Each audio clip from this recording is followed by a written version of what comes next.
AP Calculus FRQs, we're looking at the questions number 1 through 3.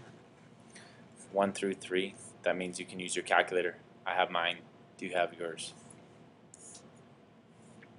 Let's use them. Let's go and start fresh. I'm going to clear all this. Go to my graph. Go to... So I got to clear this. Clear. Clear. And let's change my zoom to standard. Okay, now I'm ready. Fresh start. Here we go. Number 1. Particle moves along the x-axis so that at any time t, its velocity is here.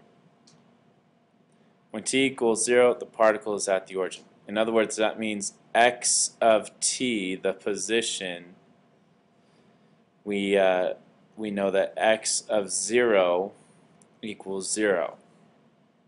That's going to be helpful when we solve for a constant. Write an expression for the position function, okay, x of t. So we're going to have to be doing the integral of this to get this piece here. And we need to know this also. This t equals 0, the particle's at the origin. Notice this is kind of weird. They gave us a numerical value of where it is by giving us the word, the origin. Sometimes they do stuff like that. What are all values for t for which particles at rest? Particles at rest means that there's a velocity, or v of t, equals 0. Because if you're not moving, you have no velocity. Find the average value of the position function from part A. Find the total distance.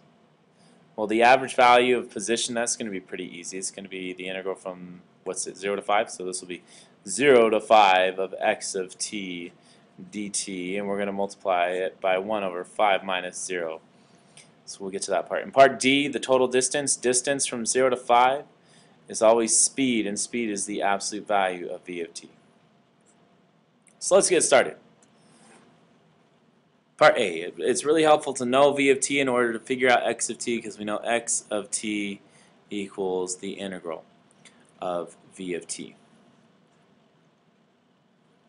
So we need to figure that out. So the integral of v of t, if we take the antiderivative here, that means that we're going to take the antiderivative of sine of t plus e to the negative t. We got a couple of substitutions going on. The first one that I'm looking at is if we have this one, what's the antiderivative of sine of t? That's going to be negative cosine of t. And for the other one, what's the antiderivative of e to the negative t? Well, if I know that u equals negative t, then du equals negative 1 dt. That means we need a negative here as well. So the answer would have had a negative on it. So it's going to be plus negative e to the negative t, because the the derivative of negative e to the negative t equals positive e. Let's rewrite that a little bit cleaner. Negative e to the negative t. So we got a lot of negative going on. And then of course we got plus c on the end. So we have x of t equals this. Now here's the catch. It says when t equals 0, the particle's at the origin. That means that x of 0 equals 0, which equals this when t is 0. So negative cosine of 0 plus negative e to the 0 plus c. Well, let's see, what's negative cosine of 0? That's going to be negative, and cosine of 0 is 1, so it's negative 1. E to the 0 is going to be 1, so we got another minus 1 plus c, and all this equals 0. So then if I put these two together, negative 2 plus c equals 0, c equals 2. Just some algebra there.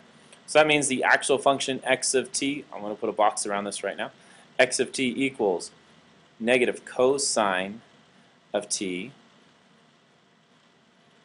minus e to the negative t plus 2.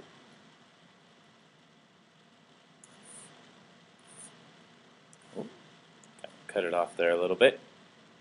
There we go. Let's look at part B. Part B says, what are all values of t for its particles at rest? Man, that would be nice if I had a graphic calculator. Wait a second. We do. So let's make this a little bit bigger. And I'm going to put my velocity in here, which was negative, or no, it was sine of t. Sine, well, we'll use x, because that's what our calculator has. Sine of x plus e, which is over here on top of the natural log, e to the negative x. So that's our velocity. So when I look at the graph, oh, by the way, we're only looking between 0 and 5, so I need to look at those points right there. So my x interval is from 0 to 5. How do I know that? Because they told me right here. And I also saw that the graph wasn't going that high or low. So let's take the other points from about negative 5 to 5. Zoom in just a little bit. So it looks like I come to 0 here for sure, but I'm not sure if I do right here or not. So I'm going to pull this over just so I can show you guys what we're talking about. So I'm pretty sure that we have at least one right here. But over here, not so sure. And how do we figure out where those areas are? Well, we would do it by trying to solve this equation, try to solve when it hits, what values of t does it hit those high and low points. So let's see if we can find one. I know how to find highs and lows. They're called maxes and mins. So first I'm going to calculate a max between, let's say, 1 and 2, or 0 and 2. So if I go to second and then calculate and do a maximum, which is 4, and I'm going to start between 0 and then go all the way to 2 for the right bound, and guess, let's say, around 1-ish. Looks like it's at 1.29. So at t equals 1.29, right here, that's one of them. Let's see if the other one is also on that interval, or if it actually comes later. So now we're going to second and then calculate. We're going to calculate the minimum value. So that would be 3. And the left side, let's say about 4. And the furthest that we can go for our right bound is 5. And I'm going to guess that it's around 4.5. Somewhere in the middle. I don't know. Oh, it's pretty close. 4.72. So at this point right here, t equals 4.72. Now I'm kind of breaking one of my own rules. I need to be going out further than that. 4.7212. And you guys probably went further here, so you should know what those values are as well. A particle moves along the x-axis, just like we saw before. It says find the average value of the position function. When you're trying to find the average value of f, some function, it's going to be the integral from a to b of f times 1 over b minus a. In this specific example, that's going to be 1 over 5 minus 0 times the integral 1 or 0 to 5 of, and then our position function was negative cosine t minus e to the negative t. And then we have, what was this, plus 2. So let's type that in as a position function. So we go to our calculator, and y equals. We're going to just turn this one off. Not a big deal. And then we type in the other one. So it's negative cosine x minus, and then we have the e to the negative x. And then we're going to add 2 to that. That was our constant that we solved for. So then we go to graph. And we want to find the average value. So I actually want to take that and divide it by 5. So whatever number I get there, I'm just going to divide it by 5. Let's figure that out. So we do second calculate. We're going to calculate the integral, which is number 7. And we're going to start from 0, and we go all the way to 5. So that gives us 9.9656. So this is equal to 9.9656 divided by 5. You could have even said 1/5 times 9.9656. Either way, So our average value is this. Now it's not necessarily proper to mix fractions and decimals like that, but it is correct. You could say this times 0.2. Maybe they'd prefer that, but we figured it out. Let's look at part D. Find the total distance. Remember, total distance is the integral from A to B of speed. Speed, if I can spell correctly here, which is really saying the integral from A to B of the absolute value of velocity. So all we got to do is go back to our graph and change it to an absolute value around that velocity function. So we click on our graph here. I'm going to go to y equals. I'm going to turn the second one off, this one that we just made, because we don't need it for the absolute value of velocity. And we go to the first one, turn it on. Now we're going to insert, so second, and then insert, which is the delete button. Then I need an absolute value, which is under math and num. There it is. I'll close it off here at the end with another parenthesis. Graph it. So now when it looks like it was going to go down, it bounces back up and goes up again. So let's calculate this distance. It's going to be second, calculate. The integral is number 7. Our left bound is 0, and our right bound is 5. And the actual distance traveled is 4.2058. So the integral from 0 to 5 of the absolute value of v of t is equal to 4.0258. That's our answer. Now this is probably given in some type of units, but if you just put in units, it's not units per anything, it's distance, which is just units. It's just a length. Alright, we're looking at number 2 here, again with our graphing calculator.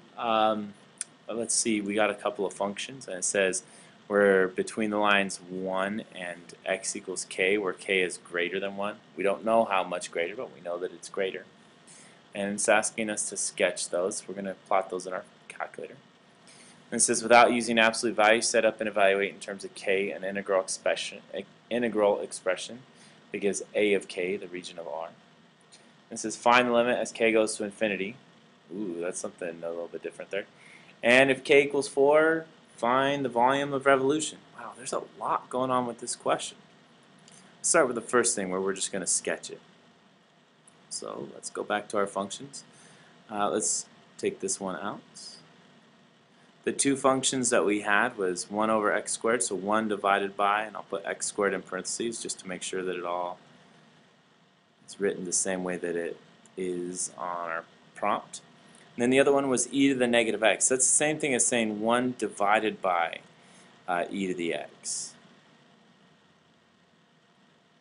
So we have this. Now our graph starts at 0, so we're going to start at 0, and I'm going to go ahead and go to 5.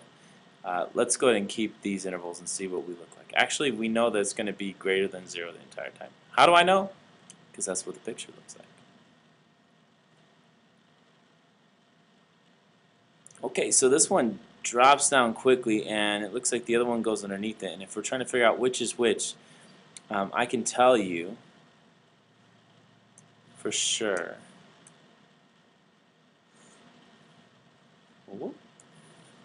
that this bottom line is e to the negative x. So that means this bottom line, it crosses at 1. How do I know that? Because e to the 0 is equal to 1. But doesn't actually touch at 1. And then this one comes down, and it looks like it's staying on top, at least for the most part. So here's kind of the area that we're trying to look at. That's not too bad.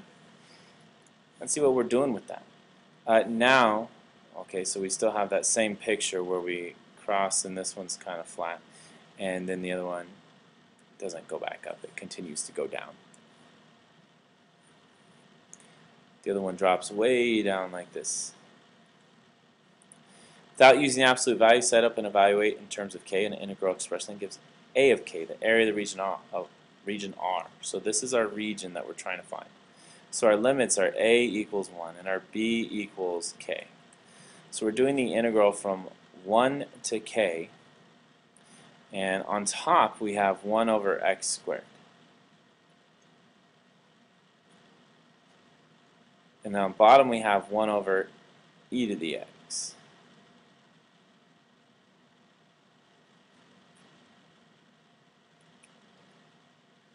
So if I'm to do the antiderivative of these, it might be easier to think of this as x to the negative 2 and this one as e to the negative x.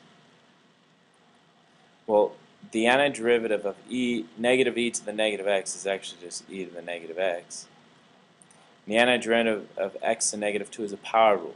So I'm going to add 1 to this power. That's going to give me x to the negative 1. Then I'm also going to divide by that negative 1. So this is what we would come up with. And we're going to evaluate it from 1 to k. So we got to plug that in and see what happens. Let's go ahead and move all that awesome work. So I'll move this out of the way, take this, move it over here, move that back down. That looks about right. Okay, so if I'm to evaluate this piece here, I'm just going to plug in k and 1. So the first thing that I have is negative 1 over k plus 1 over e to the k. And you're wondering, like, where did you get that? E to the negative x, if I plug in k, is e to the negative k. Negative power means put in the denominator. So we have this is if we plug in k, then we're going to subtract if we plug in 1. So it's going to be negative 1 over 1. And then we have plus 1 over e to the 1. So that would be the area of our region, this part that's shaded, in terms of k. Let's see what we have in the next section here. Part C. It says find the limit as k goes to infinity of a of k. Well, that's kind of interesting. That's saying the limit as k goes to infinity, the integral from 1 to k of top minus bottom, which was 1 over x squared minus 1 over e to the x. We already figured out this piece here. We know it from the last part, part B. Let's see what we got here. It was negative 1 over k plus 1 over e to the k. We got minus negative 1 over 1 plus 1 over e. So let's figure out what that would be. Oops, wrong one. Here we go. So we got negative 1 over k plus 1 over e to the k minus, and then we had, what was this other piece here? It was negative 1 over 1 and 1 over e to the 1.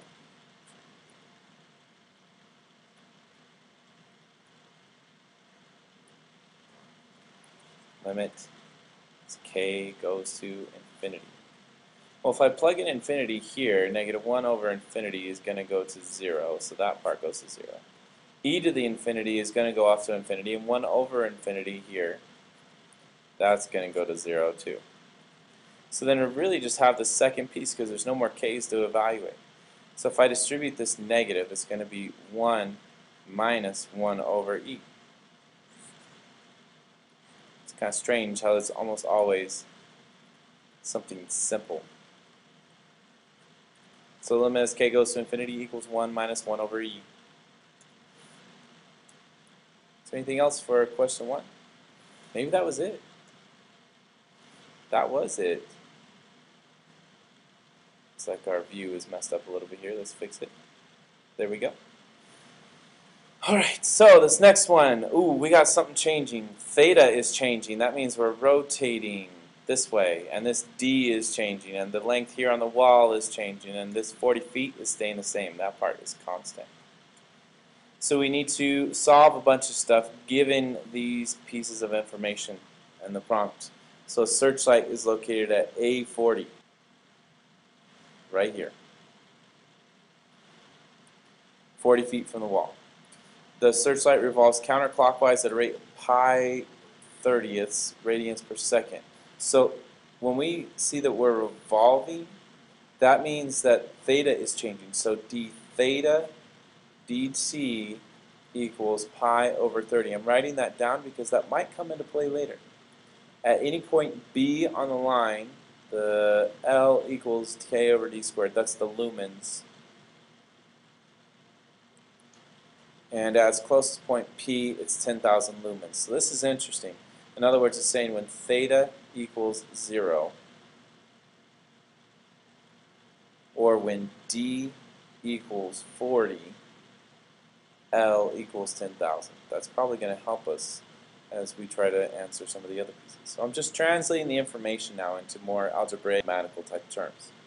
Let's start with the first part. Find the constant proportionality K. We know from this piece here, L equals K over D squared. L equals K over D squared. Well, this initial value that they gave us, 10,000 lumens, so we know that 10,000 lumens is equal to K over whatever D is at the very beginning, which is 40. 40 squared. So 10,000 times 40 squared equals K. Now you could multiply that out. It's not that big a deal, but I'm just going to leave it. Why? Because I don't care. I don't need to simplify. This is an FRQ. Let them do the math. I already did the thinking. It says express L as a function of theta, the angle formed by AP and AB. So here's theta. And the pieces that I'm given here are the adjacent and hypotenuse. So if I'm looking at that, I'm thinking cosine theta. So cosine theta equals adjacent, which is 40 over D. We also know that L equals K over D squared.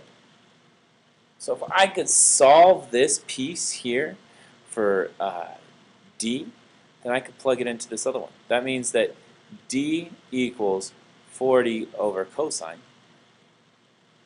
theta. So if I substitute that in here, that means I'll have L equals K over, and then in parentheses here we got 40 over cosine theta squared. Now if I'm to simplify that actually a little bit, that means I would have K times cosine squared theta over 40 squared equals L. Now it's kind of interesting because if you guys remember, K had a 40 squared in it, so that's going to wind up reducing, making this a little bit easier. So let's look at part C. I think that's all. Express L as a function of theta. Check. Part C. So what's part C asking here? It says how fast in lumens per second? Lumens per second. Well, notice that this original one was in radians per second, so now we're looking for dl dt. And theta is going to equal pi over 4. Well, we know that L equals K, which is just a constant, times cosine squared theta over 40,000. Or 40, not 40,000, 40 squared. If I were to look at this, another way to simplify that, K was, just to refresh our memory, 40 squared times 10,000. So if I were to reduce these, that means I'm going to have 10,000 left over on top. So L equals 10,000 cosine squared theta. Now if I take the derivative of both sides of that, that means I'll get dl dt on the left side times 1, if I'm doing my chain rule, equals, now I got a derivative here. This is a chain rule, so it's going to be 10,000. That constant I'll just leave alone. Times, now this is a chain rule because it's cosine theta squared. So that means I'm going to have derivative of the outside, which is going to be 2 times the inside to the first power, times derivative of the inside.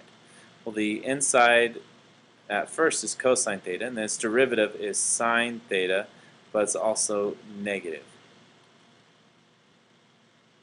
And it's asking me, what is this? Oh, we forgot to multiply by d theta dt, because I took the derivative of theta with respect to t. It's kind of like a chain rule, that whole implicit differentiation chain rule stuff. So if I'm to simplify some of this stuff, it says 10,000 times 2 times cosine theta, cosine pi over 4, times negative sine pi over 4, times the original d theta dt, which is pi over 30. Okay, so that's how fast it's changing. I don't need to simplify it, but it's also asking, is it increasing or decreasing? So that's how fast it's changing. It's asking me, is it increasing or decreasing? Well, increasing or decreasing, I'm guessing it's asking what the slope is. Is this a positive or negative value? Well, I got positive here. Cosine of pi over 4 is positive. Sine of pi over 4 is positive, but it's times -1, so that's negative. And this number here is positive. So if I multiplied all those terms together, it's going to be greater or less than 0. So dl dt is less than 0 at theta equals pi over 4. Therefore, that's what these 3 dots means. Therefore, it's a shortcut way for writing in calculus and any other higher math course. dl dt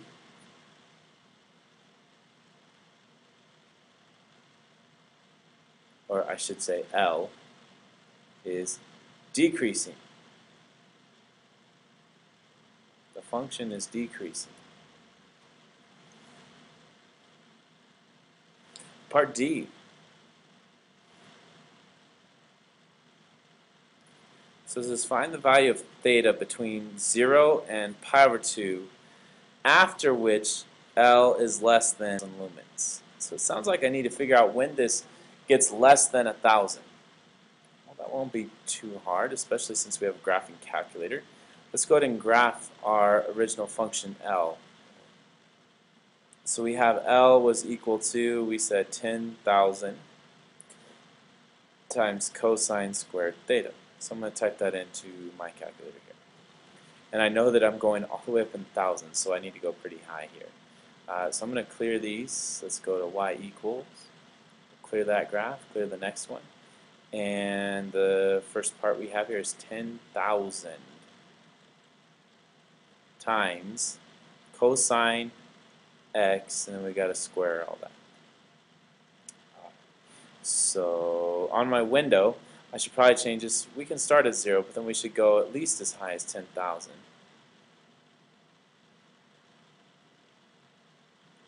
Is the 0 button working? There it goes. And I'm not going to do x scale 1. Let's say 1,000.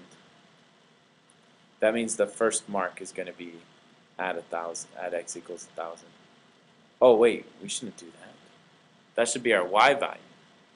So I bet it's not going to be that long. So let's go from 0 to 10,000 in the y range. And there our y scale will be 1,000.